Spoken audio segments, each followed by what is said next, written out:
بسم اللہ الرحمن الرحیم ان الحمد للہ نحمده ونستعینه ونستغفره ونؤمن به ونتوکل علیہ ونعوذ باللہ من شرور انفسنا ومن سیئات اعمالنا من يهده الله فلا مضل له ومن يضلله فلا هادي له ونشهد ان لا اله الا الله وحده لا شريك له ونشهد ان سيدنا ومولانا محمدا عبده ورسوله صلى الله عليه وعلى آله وأصحابه وأزواجه وذرياته وأهل بيته وبارك وسلم تسليما كثيرا. أما بعد، يقول الحق سبحانه جل وعلا في محكم تنزيله: أعوذ بالله من الشيطان الرجيم، بسم الله الرحمن الرحيم: ولا تمش في الأرض مرحا إنك لن تخرق الأرض ولن تبلغ الجبال طولا. وقال الله عز وجل: يا أيها الذين آمنوا ادخلوا في السلم كافة ولا تتبعوا خطوات الشيطان إنه لكم عدو مبين. وعن أبي سعيد الخدري رضي الله عنه أن رسول الله صلى الله عليه وسلم قال: إياكم والجلوس على الطرقات. فقالوا: يا رسول الله ما لنا من مجالسنا بد نتحدث فيها. فقال رسول الله صلى الله عليه وسلم: إذا أبيتم إلا المجلس فأعطوا الطريق حقه. فقالوا: وما حق الطريق يا رسول الله؟ قال رسول الله صلى الله عليه وسلم: غض البصر وكف الأذى ورد السلام والأمر بالمعروف والنهي عن المنكر. رواہ البخاری و مسلم او کما قال النبی صلی اللہ علیہ وسلم. حضرات محترم، دین اسلام اس روئے زمین پر وہ واحد دین ہے جس کو صحیح معنی میں مکمل نظام حیات کہا جا سکتا ہے. اسلام اپنے ماننے والوں کی رہنمائی تمام امور، تمام شعبجات میں کرتا ہے، حتیٰ کہ بول و براز یعنی پیشاب اور پاخانے سے لے کر اسلام تمام جو چیزیں ہیں ایک مسلمان کی رہنمائی اسلام کرتا ہے. راستے کی حقیقت چاہے وہ دنیاوی راستہ ہو چاہے دینی راستہ ہو، اس کی حقیقت مسلم ہے. سورہ فاتحہ میں، جو کہ قرآن مجید کی پہلی سورت اور سب سے زیادہ پڑھی جانے والی سورت ہے، اللہ نے ایک دعا انسانوں کو سکھائی: اہدنا الصراط المستقیم صراط الذین انعمت علیہم غیر المغضوب علیہم ولا الضالین. اے اللہ، تو ہمیں سیدھے راستے کی ہدایت عطا فرما. معلوم ہوا کہ راستہ انسان کو منزل تک پہنچاتا ہے. دنیا کی کوئی منزل حاصل کرنی ہو اس کے لیے بھی راستے کی ضرورت ہے، اور اخروی کوئی منزل حاصل کرنی ہو اس کے لیے بھی راستے کی ضرورت ہے. انسان دنیا میں جہاں کہیں بستا ہے، جہاں کہیں رہتا ہے، انسان چاہے اس کا قیام مستقل ہو چاہے عارضی ہو، چاہے معاملہ جھوپڑی کا ہو چاہے محل کا ہو، چاہے کھیت کھلیان پیش نظر ہو چاہے صنعت اور حرفت یعنی تجارتی کوئی چیز انسان کو کرنی ہو، ہمیشہ پہلے انسان راستے کو دیکھتا ہے. لہذا راستے کی بڑی اہمیت ہے، اور یہ راستہ گلی کوچوں سے نکل کر، محلوں سے نکل کر بڑی شاہراہوں، موٹر ویز، حتیٰ کہ بڑے بڑے ہائی ویز تک پہنچ گیا. اور بلکہ یہیں تک اس نے اپنے آپ کو نہیں روکا، بلکہ آسمان کی جو فضائیں ہیں اس میں بھی راستوں کو متعین کیا گیا، جس کی بنیاد پر جو ہوائی جہاز ہیں آسمان میں ایک طرف سے دوسری طرف دوڑتے ہیں، جن کو ایئر لائنز کہا جاتا ہے. اگر یہ راستے نہ ہوں تو پھر جہاز ایک دوسرے سے ٹکرا جائیں اور اپنی منزل مقصود کو وہ نہ پہنچ پائیں. لہذا جب راستے کی اتنی غیر معمولی اہمیت ہے، اسلام بھی اس سلسلے میں ہمیں تعلیمات فراہم کرتا ہے کہ ہمیں راستوں کے کیا حقوق ادا کرنے چاہیے. سب سے پہلی بات تو حضور پاک علیہ الصلاۃ والسلام کا فرمان گرامی ہے. اللہ کے نبی علیہ الصلاۃ والسلام نے ارشاد فرمایا: ایاکم والجلوس علی الطرقات، راستوں میں بیٹھنے سے بچو۔ سب سے پہلے تو بچنے کا حکم دیا کہ آپ کو راستوں میں نہیں بیٹھنا چاہیے، کیونکہ بیٹھنے کی جو جگہ ہے وہ گھر ہے، راستہ بیٹھنے کی چیز نہیں ہے۔ صحابہ نے عرض کیا ما لنا من مجالسنا بد نتحدث فیہا، کہ ہمارے لیے دوسرا کوئی چارہ کار نہیں ہے، ضرور بیٹھنا پڑتا ہے تاکہ ہم وہاں بیٹھ کر گفتگو کر سکیں۔ فرمایا اذا ابیتم الا المجلس، اگر تمہیں بیٹھنا بھی ہے بقدر ضرورت تو پھر آپ راستوں کے حق ادا کرو۔ صحابہ نے عرض کیا یا رسول اللہ راستوں کے کیا حق ہیں؟ اللہ کے نبی علیہ الصلاۃ والسلام نے فرمایا غض البصر، نظر کو نیچی رکھنا۔ دوسرے نمبر پر فرمایا کف الاذی، تکلیف دہ چیز کو راستے سے ہٹانا، اور فرمایا رد السلام، سلام کا جواب دینا۔ چوتھے نمبر پر فرمایا والامر بالمعروف والنہی عن المنکر، اگر تم راستے میں بیٹھ بھی رہے ہو تو اچھی باتوں کا حکم کرو اور بری بات سے روک دو۔ یہ اسلام کی تعلیمات ہیں جو راستوں کے متعلق ہے۔ ہمارے معاشرے میں چند خرابیاں جو پائی جاتی ہیں، جس میں عام اور خاص تقریباً تمام شامل ہیں، کیا دیندار اور کیا غیر دیندار، ہر کوئی اس کے اندر ملوث نظر آتا ہے۔ پہلے نمبر پر میں ذکر کروں گا، عام طور پر جب ہم اپنے گھروں کو تعمیر کرتے ہیں تو سڑک کی زمین کو دبانے کا رواج ہے، بلکہ اس کو ہم کمال سمجھ رہے ہیں اور اپنے لیے فخر محسوس ہم اس پر کرتے ہیں۔ اگر ہماری زمین کاغذات میں 50 گز ہے تو اس کو اس طریقے سے بنائیں گے کہ وہ 55 یا 60 گز ہو جائے۔ پھر ہر کوئی اپنے گھر کے آگے پیڑیاں نکالتا ہے چڑھنے کے لیے۔ اب 5 فٹ تو ایک طرف والے نے قبضہ لی، 5 فٹ ایک طرف والے نے قبضہ لی، 25 فٹ رستے پر سے اب صرف 15 فٹ زمین باقی رہ گئی۔ یہ بالکل سراسر زیادتی ہے اور ظلم ہے، ناجائز اور حرام ہے۔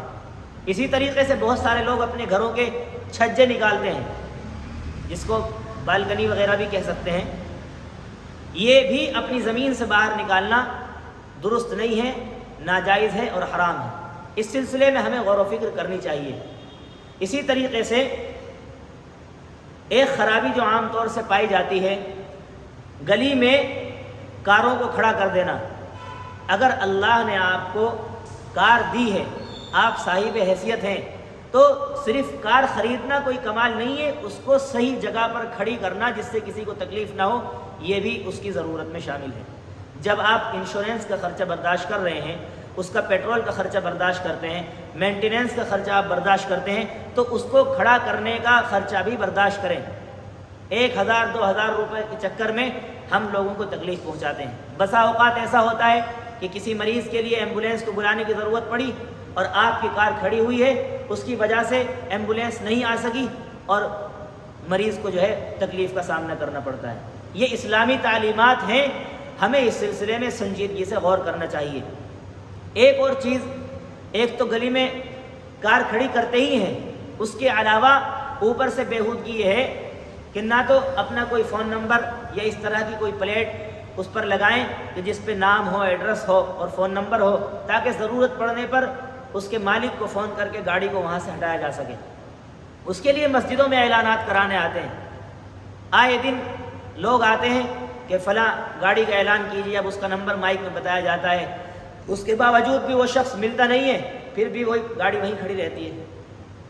اول تو مسجد میں اس طرح کے اعلانات جائز نہیں ہیں، حتیٰ کہ حضور پاک صلی اللہ علیہ وسلم نے فرمایا مسجد میں کسی گمشدہ چیز کا اعلان کرنا، اللہ تعالیٰ اس کی چیز کو واپس نہ فرمائے۔ اللہ کے نبی نے بد دعا دی، اگر مسجد میں کسی گمشدہ چیز کا اعلان کیا جاتا ہے، اللہ کے نبی نے بد دعا فرمائی کہ اس کی چیز اللہ واپس نہ کرے۔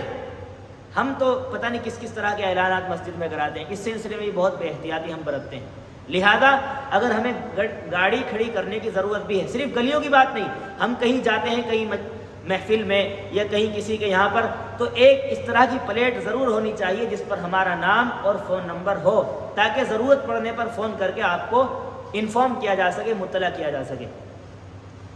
اسی طریقے سے راستوں کے حقوق میں جو ہم غفلت برتتے ہیں، ایک چیز اس میں یہ بھی ہے کہ راستوں پر جو ہم اپنی دکانیں لگاتے ہیں یہ بھی ناجائز ہے۔ آپ کے پاس مسلسل مستقل اگر ایک دکان ہے اس میں آپ سامان رکھ سکتے ہیں، لیکن سرکاری زمین پر روڈ پر آپ کو دکان لگانے کا کوئی حق نہیں ہے۔ اب یہ چیزیں بظاہر بہت چھوٹی ہیں، لیکن اس کی وجہ سے نہ جانے کتنی تکلیف ہوتی ہے۔ اب یہاں مصطفیٰ آباد میں 25 فٹے پر جس دن بازار لگتا ہے لوگوں کا چلنا دوبر ہو جاتا ہے۔ اگر خدا نہ خواستہ انفارچونیٹلی کوئی جنازہ نکالنا پڑ جائے تو پھر جنازہ نکالنے کے لیے اتنی دشواری پیش آتی ہے کہ جگہ نہیں ملتی جنازہ نکالنے کی بھی۔ تو یہ کیوں؟ یہ اس وجہ سے ہے کہ جہاں بازار لگانے کی اجازت نہیں ہے وہاں بھی بازار لگایا جا رہا ہے، اور اس کی وجہ سے دوسرے لوگوں کو تکلیف کا سامنا کرنا پڑتا ہے۔ اور اس میں جن کو ذمہ داری دی گئی ہے، جو پولیس کا محکمہ ہوتا ہے، وہ بھی کچھ پیسے رشوت لے کر کے ان کو لگانے دیتا ہے، اسی وجہ سے کرپشن بڑھتا ہے۔ اگر وہ بھی سختی کریں اور وہ سختی کریں نہ کریں، اسلام ہمیں اس میں اجازت دیتا ہے یا نہیں، یہ ہمارے لیے جو ہے اہم بات ہے۔ اسلام کیونکہ ہمارے لیے سب سے اہم ہے اور ہم اسلام کے ماننے والے، ہمارے لیے پولیس کا ڈر کوئی چیز نہیں ہے، ہمارے لیے اصل اللہ کا ڈر ہے۔ اللہ فرماتا ہے کہ تمہاری ذات سے کسی کو رتی برابر، ذرہ برابر تکلیف نہیں پہنچنی چاہیے۔ ہم اس چیز کو کیوں مد نظر نہیں رکھتے؟ اب جتنے کارخانے ہیں، حالانکہ کارخانوں کی جو اجازت ہوتی ہے وہ صرف انڈسٹریل ایریاز میں ہوتی ہے، لیکن جو ان آتھورائز جگہ ہے وہاں بھی کارخانے کھولے جا رہے ہیں۔ پولیس آتی ہے، ان کو رشوت دے کر کے اپنا دامن چھڑا لیا جاتا ہے۔ آپ پولیس کو رشوت دے کر اپنا دامن چھڑا سکتے ہیں، لیکن اللہ کے ہاں آپ اس کا جواب کیسے دیں گے؟ لہذا آپ یہ تمام تعویلات تدبیر اختیار کر کے دنیا میں بچ سکتے ہیں، اللہ سے آپ نہیں بچ سکتے۔ اور ہمیں اس بات کا یقین ہے کہ ایک نہ ایک دن اس دنیا سے رخصت ہونا ہے، اللہ کے سامنے ہمیں اپنے کاموں کا، اپنے اعمال کا حساب دینا ہے۔ تو اس اللہ کے سامنے کھڑے ہونے کو ہمیں پیش نظر رکھنا چاہیے اور آخرت کی فکر کرنی چاہیے، تب ہم ان غلط کاموں سے بچ سکیں گے۔ اللہ کا ڈر اگر نہیں ہے تو پھر ہمیں کوئی دنیا کی طاقت ہمیں غلط کاموں سے نہیں روک سکتی۔ اللہ کا ڈر ہے تو پھر ہم تمام کاموں سے روک سکتے ہیں۔ اسی لیے اس کے علاوہ جو گرلز کالجز ہیں وہاں پر نوجوان خاص طور پر کھڑے ہوتے ہیں چھٹیوں کے وقت یا صبح داخل ہونے کے وقت، تو پھر وہاں کھڑے ہو کر کے لڑکیوں کو تاکنا اور ان کی طرف غلط نگاہ سے دیکھنا، یہ تمام جو برائیاں ہیں ہمارے معاشرے کے اندر یہ بڑھتی جا رہی ہیں۔ میرے بزرگوں، میرے بھائیوں، نوجوان ساتھیوں، ہمیں ایک بات ضرور یاد رکھنی چاہیے، ہم کسی کی ماں، بہن، بیٹی کے اوپر اگر غلط نگاہ ڈال رہے ہیں تو ہمارے گھر پر بھی وہ نگاہ ضرور پڑے گی۔ ہم جیسا جس کے ساتھ سلوک کرتے ہیں ویسا سلوک ہمارے ساتھ ہوتا ہے۔ اللہ تعالیٰ دنیا کے اندر بھی دکھاتا ہے، شاعر نے اسی کو بیان کیا ہے، عدل و انصاف فقط حشر پہ موقوف نہیں، عدل و انصاف فقط حشر پہ موقوف نہیں، زندگی خود بھی گناہوں کی سزا دیتی ہے۔ آپ یہ نہ سمجھیں کہ آپ کا حساب کتاب صرف حشر میں ہوگا، کبھی کبھی اللہ تعالیٰ دنیا کے اندر بھی دکھاتا ہے۔ اسی کو شاعر نے کہا ہے، سمجھانے کی کوشش کی ہے، عدل و انصاف فقط حشر پہ موقوف نہیں، زندگی خود بھی گناہوں کی سزا دیتی ہے۔ اس لیے اگر کبھی راستوں میں ہمیں بیٹھنے کی ضرورت پیش بھی آتی ہے تو پھر ہم راستوں کے حقوق ادا کریں۔ اس کے علاوہ ایک چیز اس میں یہ رہ گئی، جب کسی کی میت ہو جاتی ہے تو بس پورے راستے کو بلاک کیا جاتا ہے، ٹینٹ لگایا جاتا ہے، باقاعدہ کرسیاں منگائی جاتی ہیں۔ یہ ایک رواج ہے، ٹرینڈ ہے۔ جس طریقے سے شادی بیاہ کا ٹرینڈ چلتا ہے اور اس میں خرافات کا ٹرینڈ چل رہا ہے، حالانکہ ان کی کوئی اصل نہیں ہے، کوئی ثبوت نہیں ہے قرآن و حدیث سے، لیکن بس ایک کریز ہے، اس کی وجہ سے لوگ کر رہے ہیں۔ اسی طریقے سے میت کے مسئلے کے اندر بھی ایک معاملہ ہے، کسی کا انتقال ہو جائے، گھر کے باہر کرسیاں منگائی جائیں گی، ٹینٹ لگایا جائے گا، پورے راستے کو بلاک کیا جائے گا، اور اس سے آمد و رفت کرنے والے جو لوگ ہیں، آنے جانے والے، ان کو تکلیف ہوتی ہے۔ میرے بھائی، اگر آپ کے گھر میں گنجائش نہیں ہے، وہاں چوکڑی مار کر بیٹھنے کی ضرورت کیا ہے؟ اور وہ وہاں بیٹھ کر نہ تو قرآن پڑھتے، نہ تسبیح پڑھتے، آپس میں فضول گفتگو کرتے ہیں۔ اندر میت رکھی ہوئی ہے اور یہ باہر بیٹھ کر کے جو ہے مٹر گشتیاں کر رہے ہیں اور گپے لڑا رہے ہیں۔ یہ بھی احساس نہیں ہوتا کہ اندر جو ہے کسی کا انتقال ہوا ہے۔ یہ غلط ہے۔ آپ مسجد میں، آپ جو ہے میت کے گھر کے باہر اس طریقے سے راستوں کو جام نہیں کر سکتے، اسلام ہمیں اس چیز کی اجازت نہیں دیتا۔ یہ چند چیزیں تو وہ ہیں جن سے ہمیں بچنا چاہیے۔ کرنے کے کام کیا ہیں؟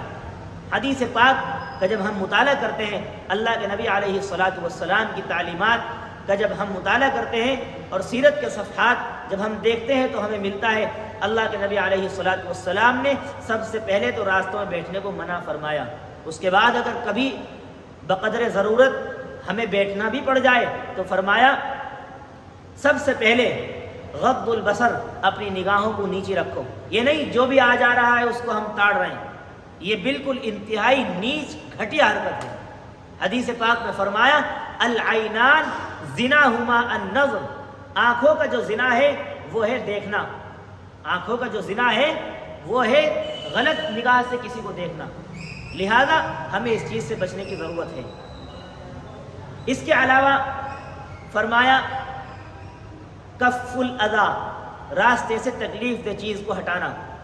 حدیث پاک میں فرمایا الایمان بضع وستون او وسبعون شعبہ، ایمان کے 60 یا 70 درجے ہیں، اس سے بھی کہیں زیادہ۔ فافضلها قول لا الہ الا اللہ، سب سے افضل درجہ جو ہے وہ ہے لا الہ الا اللہ کا کہنا۔ وَأَدْنَاهَا إِمَاتَةُ الْأَذَى عَنِ الطَّرِيقِ، اور سب سے ادنا درجہ جو ایمان کا ہے وہ راستے سے تکلیف دہ چیز کا ہٹانا ہے۔ حدیث پاک میں فرمایا ایک شخص جا رہا تھا، اس کے سامنے کوئی کانٹے دار ٹہنی آئی، اس نے راستے سے اس کو ہٹا دیا، اللہ نے اس کی مغفرت فرما دی۔ یعنی کوئی اس نے ایسا کام نہیں کیا، راستے سے بس تکلیف دہ چیز کو ہٹا دیا۔ آپ کی وجہ سے دوسروں کو تکلیف پہنچنے سے آپ یعنی دوسروں کو تکلیف پہنچ رہی تھی جس چیز سے آپ نے اس کو ہٹا دیا اور آپ نجات پہنچانے کا ذریعہ بنے، اللہ تعالیٰ اس پر آپ کی مغفرت فرما دیں گے۔ لہٰذا یہ چھوٹی چھوٹی چیزیں ہیں، لیکن اگر ہم ان تعلیمات پر عمل کریں تو دوسرے لوگ ہمارے کردار کو دیکھ کر خود بخود اسلام قبول کریں۔ آج افسوس یہ ہے کہ آج ہم اسلام کو صرف زبان سے کہہ رہے ہیں، عملاً اپنے کردار میں اس کو ہم نافذ نہیں کر رہے ہیں، جبکہ جب تک کردار محمدی ہم اپنے اوپر اس کو کردار محمدی کو نافذ نہیں کریں گے تو تب تک ہماری ذات سے تبلیغ صحیح معنی میں نہیں ہو سکے گی۔ اصل تبلیغ زبان کی نہیں ہوا کرتی، اصل تبلیغ کردار کی ہوا کرتی ہے۔ انسان کہنے سے اتنا اثر انداز اس کی بات نہیں ہوتی جتنی بات کردار کے ذریعے سے مؤثر ہوتی ہے۔ اسی لیے فرمایا کہ ہم راستے میں اگر بیٹھ بھی رہے ہیں تو پھر وہاں سے تکلیف دہ چیزوں کو ہٹائیں۔ تیسرے نمبر پر فرمایا رد السلام، اگر کوئی ہمیں سلام کرتا ہے ہم اس کا جواب دیں۔ اس کے بعد فرمایا والامر بالمعروف والنہی عن المنکر، اگر ہم راستے میں بیٹھ رہے ہیں تو ہم بھلی باتوں کا حکم کریں اور برائیوں سے روکیں۔ لیکن افسوس یہ ہے کہ ہم خود برائیوں میں مبتلا ہیں تو ہم دوسروں کو کہاں سے روک سکتے ہیں؟ یہ جو چبوترا پارٹی ہوتی ہے ہمارے محلوں میں، گلی کے باہر نکڑوں پر بیٹھ کر 12 بجے تک مٹر گشتیاں کر رہے ہیں اور بس فضول چیزوں کے اندر اپنا وقت گزار رہے ہیں، یہ گھر سے فالتو لوگوں کی علامت ہے۔ جبکہ حدیث پاک میں فرمایا املک علیک لسانک ولیسعک بیتک وابکی علی خطیئتک، تجھے تیرا گھر کافی، میں ایک حدیث کے صرف ایک ٹکڑے کو ذکر کروں گا، تجھے تیرا گھر کافی ہونا چاہیے، چاہے وہ 10 گز کا ہو، 50 گز کا ہو، 100 گز کا ہو، آپ کو آپ کا گھر کافی ہونا چاہیے۔ بلا ضرورت جو لوگ گھر سے باہر نکلتے ہیں ان کو معاشرے میں اچھی نگاہ سے نہیں دیکھا جاتا۔ جو گلی محلوں کے چوراہوں پر، نکڑوں پر اور چبوتروں پر بیٹھے ہوئے اپنا وقت گزارتے ہیں، لوگ بھی ان کو اچھی نگاہ سے نہیں دیکھتے اور اس کو بیکار اور معطل تصور کرتے ہیں۔ لہذا ہمیں اپنے گھر میں رہنا چاہیے، اور اگر کبھی ہم راستے پر چل رہے ہیں یا بیٹھ رہے ہیں تو ہم راستوں کے حقوق ادا کریں۔ حدیث پاک میں فرمایا اگر ہم راستے سے ایک انچ زمین بھی ہم غصب کرتے ہیں تو پھر اللہ تعالیٰ اس پر ہمیں سخت سزا دیں گے۔ حضور پاک علیہ الصلاۃ والسلام کسی غزوے میں تشریف لے گئے، راستے میں آپ نے پڑاؤ ڈالا تو خیمے لگائے، صحابہ نے اس طریقے سے خیمے لگائے کہ راستہ تنگ ہو گیا، تو آپ نے ایک اعلان کرنے والے کو بھیجا اور کہا جا کر یہ اعلان کراؤ کہ جس نے راستے کو تنگ کیا ان من ضیق منزلا وقطع الطریق فلا جہاد لہ، جس نے راستے کو تنگ کیا تو اس کا جہاد قبول نہیں ہوگا۔ اب آپ یہ دیکھیں کہ جہاد جیسی عظیم الشان عبادت راستوں کو تنگ کرنے کی وجہ سے اللہ کے نبی نے فرمایا کہ قبول نہیں ہوگی۔ تو ہم تو جہاد نہیں کرتے، نمازیں پڑھتے ہیں، اور نمازوں کا بھی حال ہم خود جانتے ہیں کہ ہم کیسی نمازیں پڑھتے ہیں، اور ہم یہ جو چیزیں کر رہے ہیں اس میں تقریباً سب ملوث ہیں، کیا دیندار اور کیا غیر دیندار، سب کے گھروں سے چھجے نکلے ہوئے نظر آتے ہیں۔ لہذا ان چیزوں سے ہمیں بچنے کی ضرورت ہے۔ دنیا میں ہمیشہ نہیں رہنا، ایک نہ ایک دن اس دنیا سے جانا ہے۔ اصل زندگی آخرت کی زندگی ہے، دنیا کی زندگی تو کیسے بھی گزر جاتی ہے۔ جو لوگ فٹ پاتھ پر سو کر زندگی گزارتے ہیں، زندگی ان کی بھی گزر رہی ہے، اور جو بہترین ایئر کنڈیشنز میں، بہترین بنگلوں میں رہتے ہیں، زندگی ان کی بھی گزر رہی ہے۔ بس فرق اتنا ہے کہ جیسے مثال کے طور پر کوئی شخص ٹرین میں سفر کر رہا ہے، کوئی اے سی کے کوچ میں سفر کرتا ہے، کوئی جنرل کوچ میں سفر کرتا ہے، پہنچنا سب کو ایک جگہ ہے، پہنچنا سب کو ایک جگہ ہے، بس فرق ہے آرام کا۔ یہی مسئلہ ہے، انسان دنیا میں غریب ہو چاہے امیر ہو، دنیا کی زندگی کسی بھی طرح گزر جانی ہے، اصل مسئلہ آخرت کا ہے۔ اور یہ جو چیز ہم کرتے ہیں، ہم دنیا میں اس کو معمولی سمجھتے ہیں، اس کی جو سزا آخرت میں ملے گی، انسان پھر اس کو برداشت نہیں کر سکے گا۔ اللہ کے نبی علیہ الصلوۃ والسلام نے ایک مرتبہ اپنے صحابہ سے پوچھا، بتاؤ مفلس اور نادار غریب شخص کون ہے؟ صحابہ رضوان اللہ علیہم اجمعین نے عرض کیا کہ جس کے پاس روپیہ پیسہ نہ ہو، دینار و درہم نہ ہو، وہ غریب ہے۔ فرمایا ہرگز نہیں، بلکہ غریب وہ ہے کہ قیامت میں وہ ایک نیکیوں کا پہاڑ لے کر آئے گا، اس کی اتنی نیکیاں ہوں گی، پہاڑ جتنی نیکیاں اس کی ہوں گی، اس کی نیکیاں پہاڑ جتنی ہوں گی، لیکن اللہ جب اس سے حساب لیں گے تو کسی کا حق مارا ہوگا، کسی کو گالی دی ہوگی، کسی کو برا بھلا کہا ہوگا۔ اب اللہ تعالیٰ ان حقوق کے بدلے میں اس شخص کی نیکیاں ان لوگوں کو دے دیں گے، حتیٰ کہ ابھی حقوق ختم نہیں ہوئے ہوں گے، اس کی نیکیاں ختم ہو جائیں گی۔ اب اللہ فرمائیں گے کہ ان لوگوں کے گناہ اس بندے پر ڈال دو، یعنی ان حقوق کے بدلے میں یعنی لوگوں کے گناہ اس پر ڈال دو۔ ہوگا یہ، آیا تھا وہ نیکیوں کا پہاڑ لے کر اور جا رہا ہے گناہوں کا پہاڑ لے کر۔ فرمایا یہ شخص مفلس اور نادار ہے۔ حقیقی معنی میں یہ شخص مفلس اور نادار ہے۔ مفلس وہ نہیں ہے، غریب وہ نہیں ہے جس کے پاس روپیہ پیسہ نہ ہو، بلکہ مفلس وہ ہے آیا تھا نیکیوں کا پہاڑ لے کر اور جا رہا ہے گناہوں کا پہاڑ لے کر۔ اس لیے یہ جو حقوق العباد ہے نا، ہم اس میں انتہائی غفلت برتتے ہیں، لاپرواہی سے کام لیتے ہیں، اور ہم اس کی فکر نہیں کرتے۔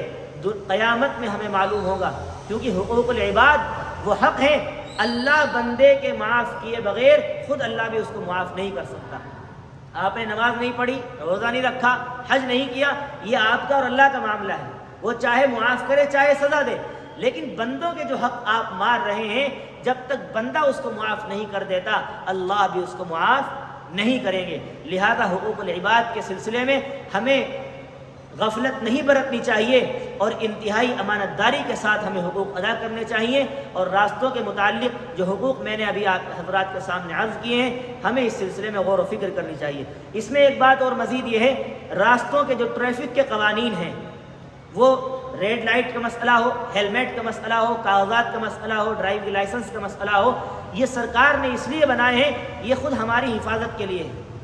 اور جب راستوں کے حقوق اسلام متعین کرتا ہے تو ساتھ میں ہمیں یہ بھی تلقین کرتا ہے کہ راستوں کے جو ٹریفک قوانین ہیں، ٹریفک رولز ہیں، ہم ان کو بالکل فالو کریں، اس کے بغیر ہم اپنی سواریوں کو نہ چلائیں۔ اور ٹریفک بعض مرتبہ ہوتا ہے کہ ریڈ لائٹ پر کوئی نہیں ہے اور ریڈ لائٹ ہو چکی تو ہم گزر جاتے ہیں، یہ غلط ہے، یہ بھی غلط ہے۔ چاہے کوئی نہ ہو، آپ وہیں کھڑے رہیں، جب وہ گرین ہو جائے پھر آپ وہاں سے جائیں۔ یہ اسلام ان چیزوں کی ہمیں تعلیم دیتا ہے۔ اللہ ہم سب کو عمل کی توفیق عطا فرمائے اور اسلامی تعلیمات کو مکمل اپنی زندگی کے اندر نافذ کرنے کی توفیق عطا فرمائے۔ وآخر دعوانا ان الحمد للہ رب العالمین۔